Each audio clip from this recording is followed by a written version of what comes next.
దక్షిణామూర్తికి ధ్యాన మంటపమే కడతారు తప్ప దేవాలయం కట్టారనుకోండి మళ్ళీ అల్లరి మొదలు. ఎందుకని? అక్కడ కూడా కొబ్బరికాయ పట్టుకొస్తే ఢామ్మన కొబ్బరికాయ కొట్టాలి, అక్కడి నుంచి దాన్ని నైవేద్యం పెట్టాలి, ఓ షోడశోపచార పూజ, అభిషేకం, దానికి నీరాజనం, మంత్రపుష్పం, అక్కడికి వచ్చి ఓ పూజ చేయించుకునేవాడు. ఇంకా నువ్వు ప్రశాంతంగా దీన్ని చూస్తావా? నీ మనసు అట్టెడుతూ ఉంటుందా? ఏట్రా వీడు ప్యాంటు చొక్కా వేసుకొచ్చేసి పూజలు ఏంట్రా అనుకుంటావు. కదిలిపోయిందా లేదా మళ్ళీ? అందుకే దక్షిణామూర్తి దగ్గరికి వెడితే ధ్యాన మంటపం కడతారు. ధ్యాన మంటపం అంటే ఏంటంటే అక్కడ ఇంకా మాట మాట్లాడరు. బయటి గోడ ఏది ఉందో అక్కడి నుంచి మాట్లాడడం మానేయాలి. అలా మాట్లాడారనుకోండి లోపలికి వెళ్ళి ఆ మూర్తి వైభవాన్ని పాడు చేసిన వాళ్ళు అవుతారు, ఆయనకి చిరాకు వస్తుంది. కాబట్టి బయట గోడ దగ్గర నుంచి మౌనం, ఏమీ మాట్లాడరు. మాట్లాడకుండా లోపలికి వెళ్ళి కూర్చుంటారు. ఇప్పుడు మీరు మాట్లాడకుండా కూర్చుంటే సగం భావాలు తమంత తాము అడిగిపోతాయి. మాట్లాడలేదు కదా, గొడవకు అవకాశం లేదు, ఇక ప్రశాంతంగా ఉంటాడు. ఇప్పుడు ప్రశాంతంగా ఉన్న దాని మీద మనసుని దక్షిణామూర్తి వైపుకి తిప్పారనుకోండి, ఎదురుగుండా ఉన్న మూర్తి వంక చూశారనుకోండి, ఆయన వీరాసనం, ఆయన కాలు మీద కాలు పెట్టుకున్న తీరు, ఆయన పట్టినటువంటి ముద్రలు, ఆయన చెవులు, ఆభరణాలు, చిన్న చిరునవ్వు, ఆ ప్రశాంతత, దాని వంక మీరు అలా చూస్తున్నారనుకోండి, మీకు తెలియకుండానే మీ మనస్సు ఎంతో ప్రశాంతపడుతుంది. అంత ప్రశాంతపడగానే మీ రక్తం యొక్క వేగం నియంత్రింపబడుతుంది, హృదయ స్పందన నియంత్రింపబడుతుంది, ఎన్నో అనారోగ్యాలు తగ్గుతాయి. లోపల ప్రశాంతపడి పైకొచ్చారు కాబట్టి మంచి ఆలోచనలు వస్తాయి. అందుకే సమస్త కటాక్షములకు ఆలవాల మీది అంటే దక్షిణామూర్తియే. అందుకే పెద్దవాళ్ళు ఒక మాట చెప్తారు, నీ జీవితం పండాలి అంటే నీకు పూజ వచ్చా రాదా వదిలేయి, నీకు వేదం తెలుసా తెలియదా వదిలిపెట్టేసేయి, నువ్వు ఉపనిషత్తులు చదువుకున్నావా చదువుకోలేదా వదిలిపెట్టేయి, రామాయణ భారత భాగవతాలు తెలుసుకున్నావా లేదా వదిలిపెట్టేయి. దక్షిణామూర్తి యొక్క మూర్తిని చూస్తూ కూర్చోవడం నేర్చుకో, అదొక్కటి నేర్చుకో చాలు, ఏమక్కర్లేదు. ఇంకా దక్షిణామూర్తిని పెట్టుకుని రోజు కాసేపు ఆయన్ని చూస్తే చాలు. మీకు నేను ఇంకా విచిత్రమైన విషయం చెప్పనా? చంటి పిల్లలు కొంచెం కొంచెం పెరిగి పెద్దవాళ్ళు అవుతున్నప్పుడు ఇంట్లో అందమైన దక్షిణామూర్తి విగ్రహం ఉండి, విగ్రహం అంటే ఫోటో కనీసం ఉండి, పిల్లలు కాసేపు దాని వంక చూడడం అలవాటైతే మీరు చూడండి, నేను యథార్థం చెప్తున్న, పెద్దలు నిర్ణయం చేసింది, వాళ్ళు కళ్ళు తిప్పి ఆడుకుంటూ పాకడం కూర్చోవడం వచ్చినప్పుడు చూసినప్పుడు వాళ్ళు నిశ్చలంగా కాసేపు ఇలా దక్షిణామూర్తి వంకే చూస్తారు. పిల్లలు చిన్నతనంలో దక్షిణామూర్తి వంక అలా ఎదురుగుండా కూర్చుని చూస్తే రెండు ఫలితాలు వస్తాయి. అపమృత్యు దోషం పోతుంది, సరస్వతి కటాక్షం కలుగుతుంది. అందుకే అసలు ఇంట దక్షిణామూర్తి ఫోటో లేని ఇల్లు ఉండరాదు. అంత మంగళప్రదమూర్తి ఎవరు అంటే దక్షిణామూర్తియే.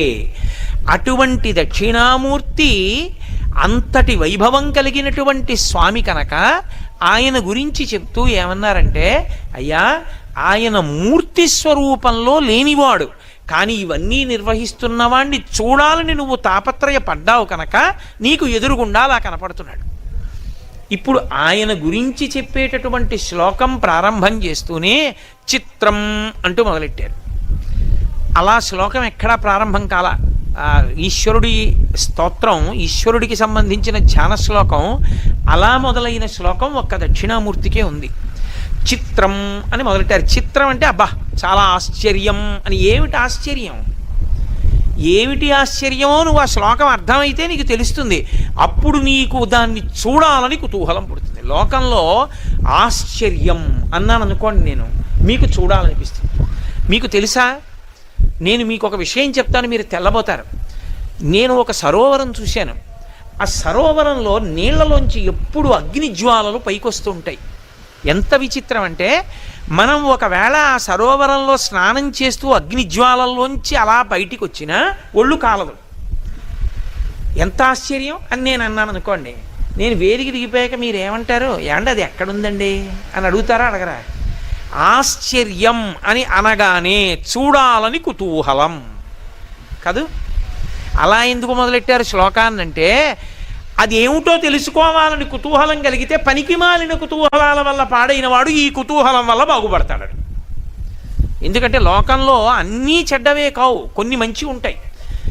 ఆయన ఎప్పుడూ దేవుడి గురించి ఏడుస్తుంటాడన్నాను అనుకోండి, మంచి ఏడుపు అది కదూ. ఎప్పుడూ దేవుడి గురించి ఏడుస్తున్నాడంటే మంచిదే. ఎప్పుడూ పెళ్ళం గురించి ఏడుస్తుంటాడండి అన్నాను అనుకోండి, వాడి కర్మ అంటాడు కదా. దేని గురించి ఏడుస్తున్నాడు ప్రధానం, ఏడవడం ప్రధానం కాదు. దేని గురించి ఏడుస్తున్నాడో అది గొప్పది.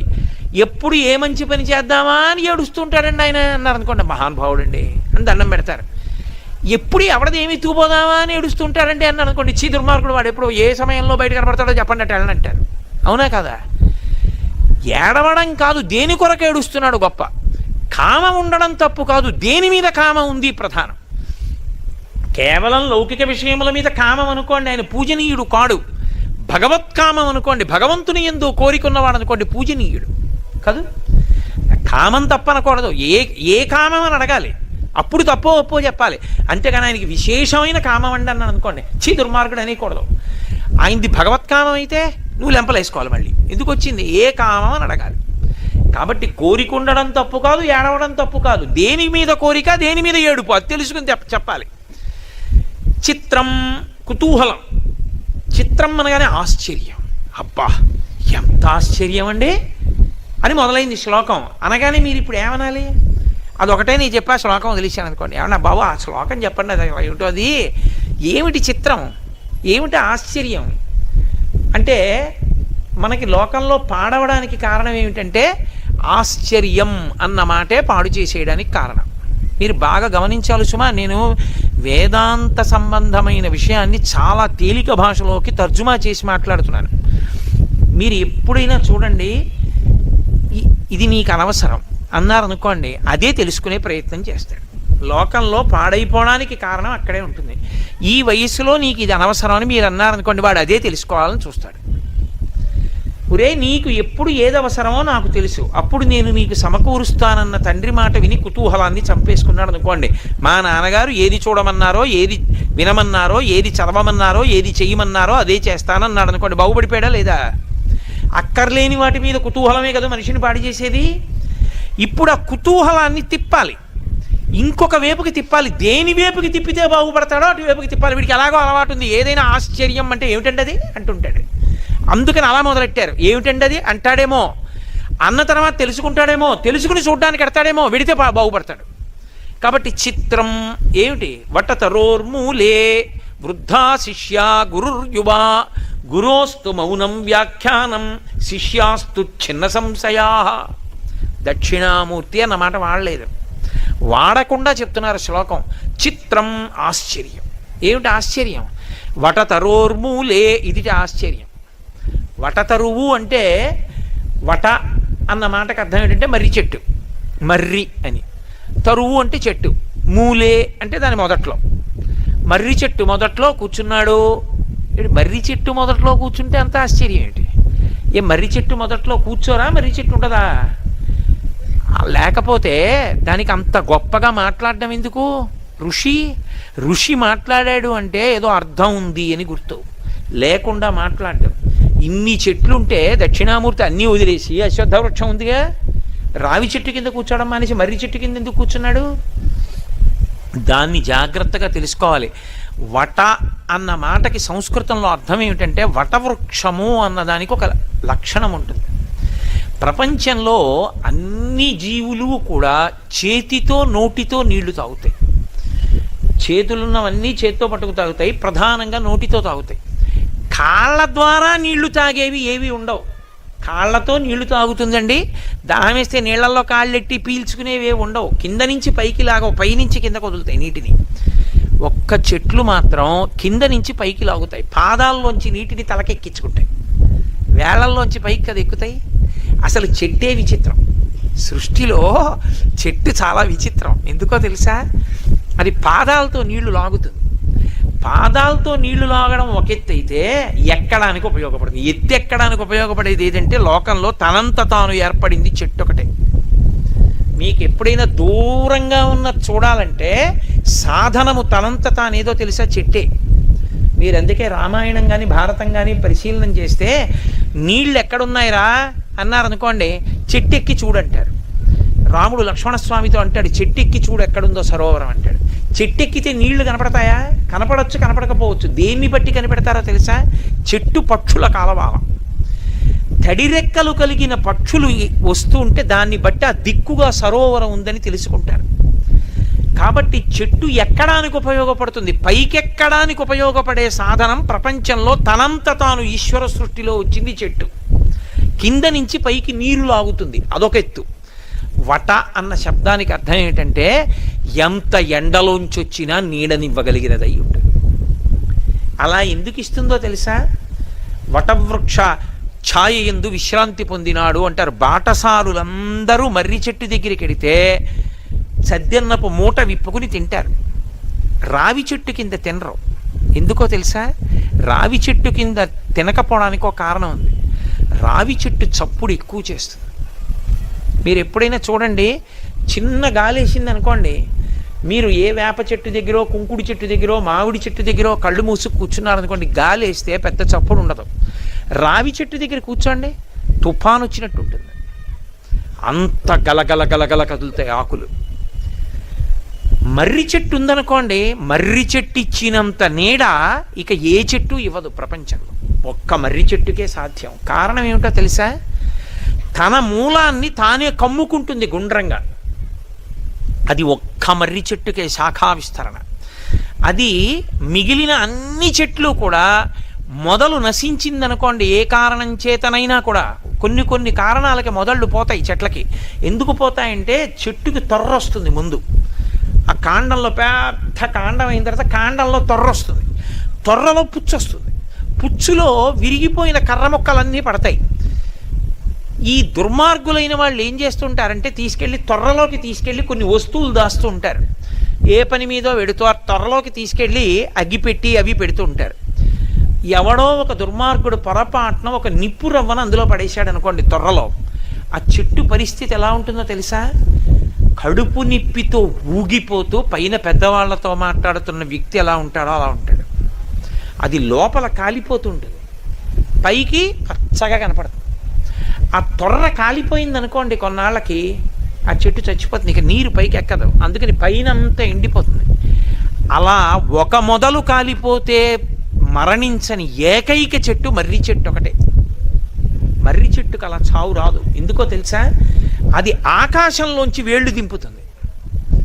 కొమ్మ ఇలా వెళ్ళిందనుకోండి, ఇలా వెడితే అక్కడ ఒక వేరు దింపుతుంది, చెట్టులోంచి వేరు వస్తుంది. అన్నిటికీ భూమిలోనే వేళ్ళుంటాయి, ఇంకా పైకి ఇలా ఎక్కవు. ఒక్క మర్రి చెట్టుకి పైనుంచి కిందకి దిగుతాయి, దిగి అవి భూమిలోకి వెళ్ళిపోతాయి. వెళ్ళిపోయి దాన్ని అవే పెనవేసుకుని మళ్ళీ పెద్ద కొమ్మలాగా నిలబడిన స్తంభంలా తయారైపోతాయి. ఇవి నీళ్లు లాగేస్తాయి, లాగేసి కొమ్మకి ఇచ్చేస్తాయి. అందుకే ఇక్కడికి పోయిందనుకోండి, అక్కడది అలాగే మళ్ళీ బతికేసి మళ్ళీ ఆధార వేళ్ళు దింపేస్తుంది.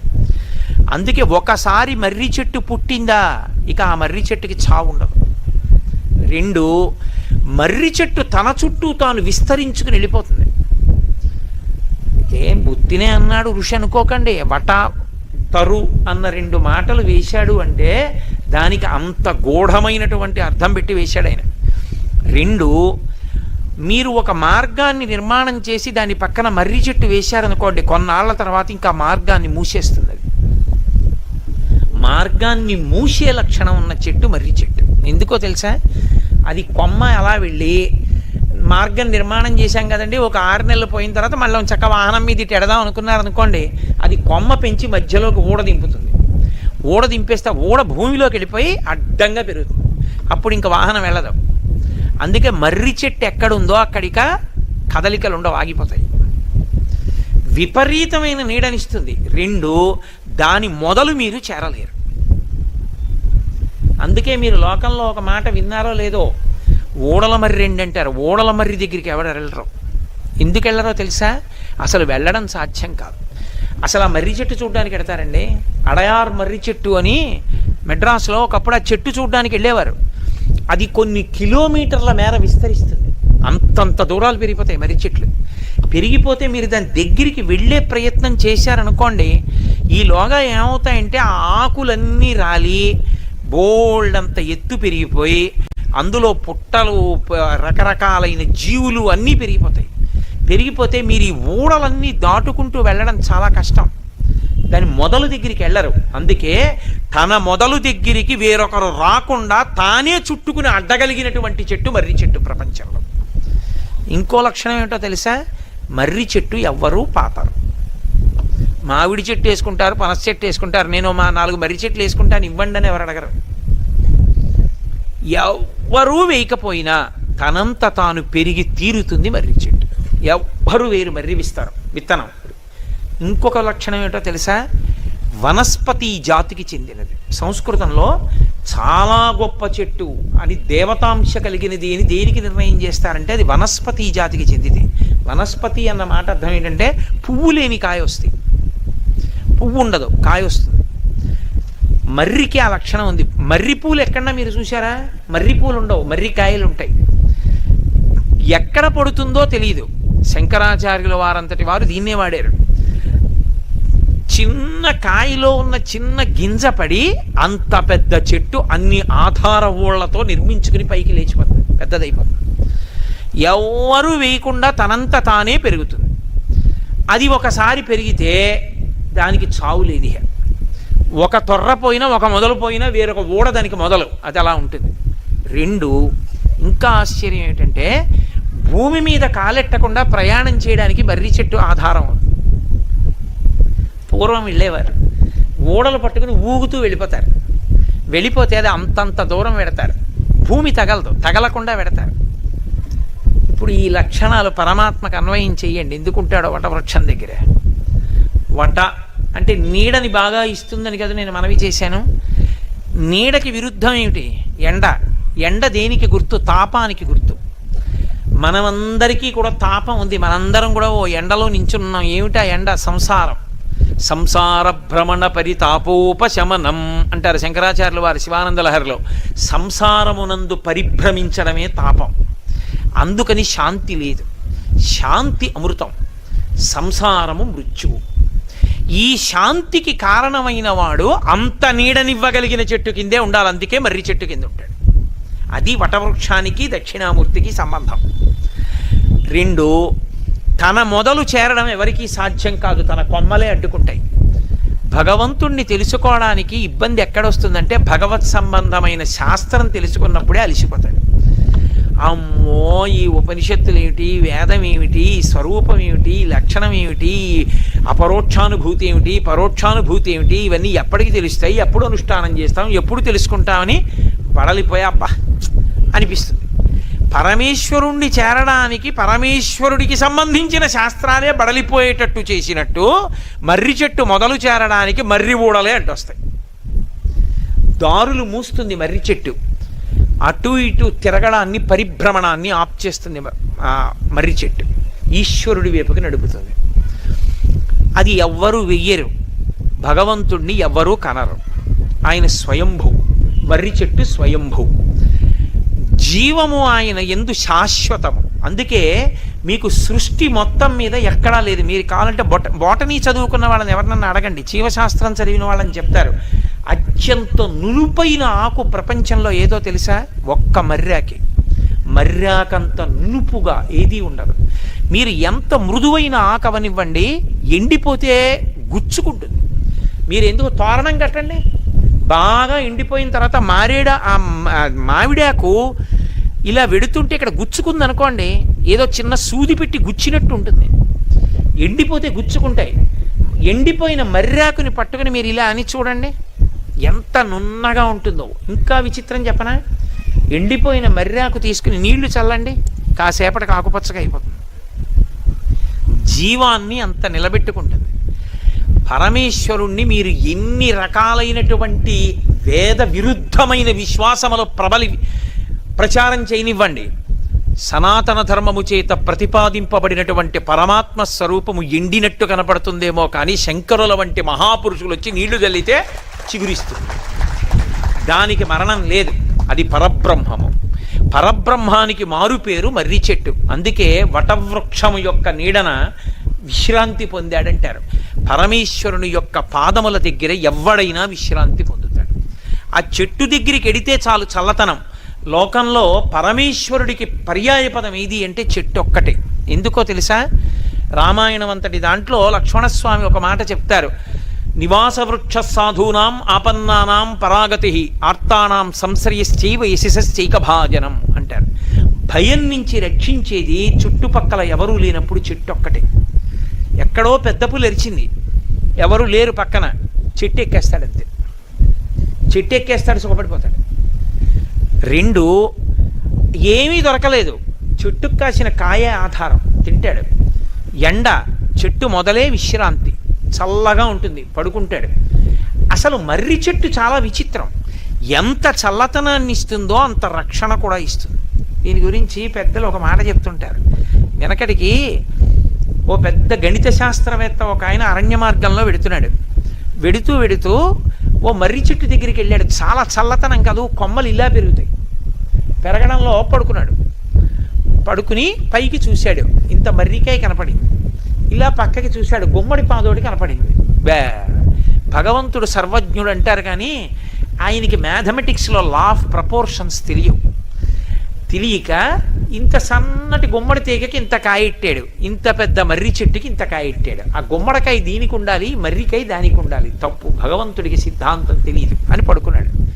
కాసేపటికి ఓ మర్రికాయ నుదురు మీద పడింది. లేచన్నాడు, పరమేశ్వరుడికి సిద్ధాంతాలు తెలియడం కాదు, కారుణ్యమూర్తి. గుమ్మడికాయ దీనికి కాసి ఉంటే నా బుర్ర బద్దలయ్యేది అన్నాడు. కాబట్టి మర్రి చెట్టు అంత పెద్దదైనా కాయ చిన్నది పెట్టాడు, ఎందుకంటే సేద తీరాలి జనం.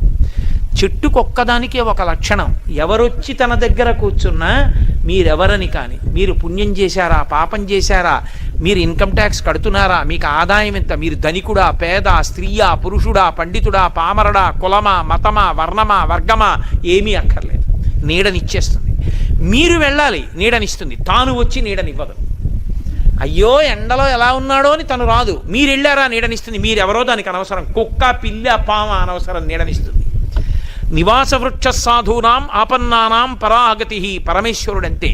ఎవరు ఆయన పాదాల దగ్గరికి వెళ్ళారో వాళ్ళని రక్షించేస్తాడంతే. వాడెవరు ఆయనకు అనవసరం. చెట్టుకి భగవంతుడికి అంత దగ్గరి లక్షణం. చెట్టు కదలదు, ఆత్మ కదలదు. ఆత్మకి పర్యాయపదం చెట్టు. అందుకే చెట్లు కదిలి వెళ్ళవు. కదిలే చెట్లు ఒక్క శ్రీశైలంలోనే ఉన్నాయి. ఒక్క శ్రీశైలంలోనే ఒక ప్రత్యేకమైన పర్వత ప్రాంతంలో చెట్లు తమంత తాము లేచి వెళ్ళిపోతుంటాయి, వెళ్ళిపోయి ఇంకొక చోట దిగుతుంటాయి. శ్రీశైలంలోనే చాలామంది చూశారు ఆ చెట్లు వెడుతుంటాయి. అవి అకస్మాత్తుగా లేచి వెడుతుంటాయి. ఇప్పటికీ అటువంటి చెట్లు ఉన్నది ఒక్క శ్రీశైల పర్వతాల్లోనే ఉన్నాయి. కాబట్టి సాధారణంగా లోకంలో చెట్లు మాత్రం లేవవు, భూమిలోనే అలా నిలబడి ఉంటాయి. కదలనిది ఆత్మ. ఆత్మకి పర్యాయపదం చెట్టు, పరమేశ్వరుడికి పర్యాయపదం చెట్టు. స్వయంభూ, తనంత తాను పుట్టేది, మరణము లేనిది మర్రి చెట్టు. ఆ మర్రి చెట్టు మూలంలో దక్షిణామూర్తి కూర్చున్నాడు. అది కారణం. అందుకే ఎప్పుడైనా సరే జ్ఞానం చెప్పేటప్పుడు మర్రి చెట్టు కిందే కూర్చుంటారు. మీరు చూడండి, నేను మీకు ఈ తత్వాన్ని విచారణ చేసేటప్పుడు మీతో ఒక మాట నేను మనవి చేస్తాను. శ్రీ మహావిష్ణువుకి కొన్ని పేర్లున్నాయి. క్షీరాబ్ధిశయనుడు, శ్రీరంగశాయి అని పేర్లు ఆయనకి. క్షీరాబ్ధిశయనుడు అంటే ఆ పాలకడలు ఎందు పడుకుంటాడు. శేషసాయి, శేషశయనంలో పడుకుంటాడు పాము మీద. అలాగే శ్రీరంగశాయి, శ్రీరంగశయనం, శ్రీరంగంలో పడుకుంటాడు విమానంలోని. ఇలా పడుకున్నటువంటి విష్ణువు మీకు ఎప్పుడైనా ఐశ్వర్యాన్ని ఒక్కదాన్ని ఇస్తాడు. క్షీరాబ్ధిశయనంలో ఉన్నవాడు కానీ, శ్రీరంగశయనంలో ఉన్నవాడు కానీ, శేషశయనంలో ఉన్నవాడు కానీ మీకు లక్ష్మీ కటాక్షం ఇస్తాడు. ఎందుకంటే కదులుతూ ఉంటాడు. కదలకుండా జ్ఞానం ఇవ్వవలసి వచ్చిందనుకోండి, ఒక్క మర్రాకు మీదే పడుకుంటాడు, మర్రి చెట్టు కిందే కూర్చుంటాడు. విష్ణువైనా శివుడైనా అంతే. ఆ చెట్టు లక్షణం అది. అందుకే మీరు చూడండి, అదే శ్రీకృష్ణ పరమాత్మ మార్కండేయ మహర్షికి జ్ఞానం ఇవ్వాలనుకున్నారు. మార్కండేయుడి ఆయుర్దాయం అటువంటిది. మీరు మొన్ననే విన్నారు, అరణ్య పర్వంలో మొత్తం లోకాలన్నీ ప్రళయంలో మునిగిపోయి కటిక చీకటైపోయింది, నీటితో నిండిపోయి ఒక్క మార్కండేయుడు మిగిలిపోయాడు. అరే ఇప్పుడు పరబ్రహ్మం ఏం చేస్తుంటుందిరా చూడాలనుకున్నాడు.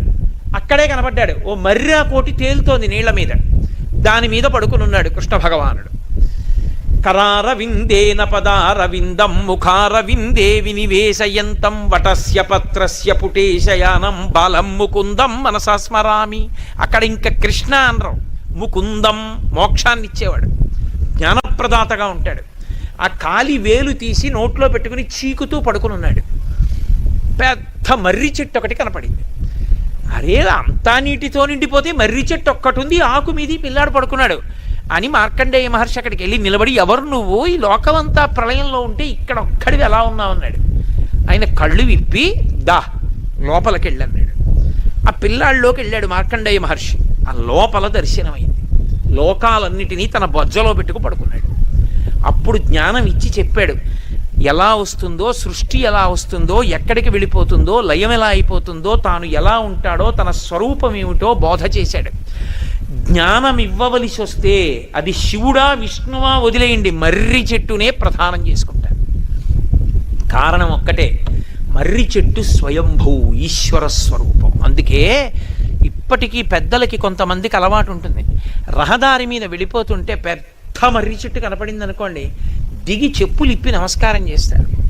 అవకాశం ఉంటే ఒకసారి కాళ్ళు చేతులు కడుక్కుని ఆచమనం చేసి నమస్కారం చేసి పెడతారు. ఎందుకంటే మర్రి చెట్టు కనపడింది అంటే పరమేశ్వరుడు మీకు దర్శనం ఇచ్చినట్టే. మర్రి చెట్టు మొదట్లోకి వెళ్ళి కూర్చుంటే మీరు పరమేశ్వరుడి ఒళ్ళో కూర్చున్నట్లే. మర్రి చెట్టు యొక్క గొప్పతనాన్ని శాస్త్రములు అలా శ్లాఘించాయి. అంత గొప్పది. పైగా అపారమైన దయ కలిగిన చెట్టు అని గుర్తేమిటో తెలుసా? పాలు ఓడుతుంది. పాలు ఓడితే అవి మాతృత్వం ఉన్న చెట్లని గుర్తు, అంటే పరమ కారుణ్యాన్ని కలిగి ఉన్నవి అని గుర్తు. మర్రి పాలు కారుస్తుంది. మర్రి పాలు దేనికి పనికొస్తాయో తెలుసా? దేనికి పనికిరావు. మర్రిపాలు దేనికి వాడతారంటే పరమ వైరాగ్యాన్ని పొందిన వాళ్ళు మర్రిపాలు తల మీద పోసుకుంటారు. పరమ వైరాగ్యం, వైరాగ్యం రావడం అంటే దానికి సుముహూర్తాలు ఉండవు, అకస్మాత్తుగా వస్తుంది. చెయ్యి దిక్కుమాల సంసారం అనిపించింది అనుకోండి, అంతే, వాడు ఏమైపోతాడో తెలియదు. పరమ వైరాగ్యం వచ్చిన వాడు మొట్టమొదట పట్టించుకోవడం మానేసేది దేని గురించి అంటే జుత్తు గురించి మానేస్తాడు. అందుకే జుత్తు ఇలా పిచ్చుకుల గోళ్ళల్లా కట్టేసి అట్టలు కట్టేస్తుంది. ఇక తన రూపాన్ని ఎవరు చూడకూడదని, తనని ఎవరు గుర్తుపట్టకూడదని, పూర్వాశ్రమంలో తనెవరో తెలుసుకుని మళ్ళీ ఆ పేరు పెట్టి పిలుస్తారేమో, పిలిచి మాట్లాడతారేమో, తననికి అలా ఎవరూ పలకరించకూడదు అనుకుంటే ఏం చేస్తారంటే పరమ వైరాగ్యం వచ్చేసిన వాళ్ళు వెంటనే భగవంతుణ్ణి మనసులో పెట్టుకుని వాళ్ళు వెంటనే ఉపయోగించే పాలు మర్రిపాలు ఉపయోగిస్తారు. ఎంత పెద్ద జుత్తుండనివ్వండి, మర్రిపాల చుక్క కానీ పడిందా, ఎక్కడ మర్రిపాల చుక్క పడిందో అక్కడ జుత్తు తీసేయాలి తప్ప ఇక దువ్వడానికి పనికిరాదు, తిత్తి అయిపోతుంది.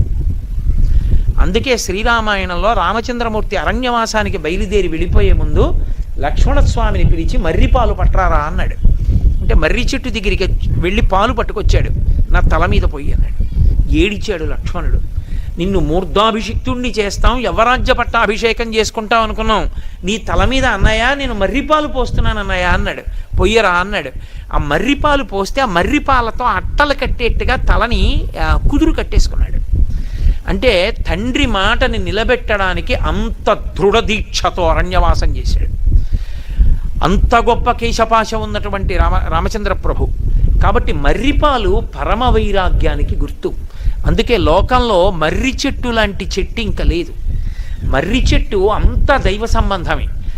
మర్రి కొమ్మలు, మర్రి కొమ్మలకు ఉండేటటువంటి ఆ పుల్ల మొక్కలు ఎండిపోతే హోమంలో వాడతారు, హోమద్రవ్యంగా వాడతారు. దాని యందు అగ్ని తేజస్సుంటుంది. నేను మర్రితో ప్రత్యేకంగా హవనం చేస్తారు. ఇన్ని చేసేటటువంటి విశేషాలు అందులో ఉన్నాయి. సరే, ఇక మర్రి చెట్టునే నేను పట్టుకున్నాను అనుకోండి, 2 రోజులు మర్రి చెట్టే సరిపోతుంది. కాబట్టి ఇంకా మర్రి చెట్టును ఆపేస్తాను.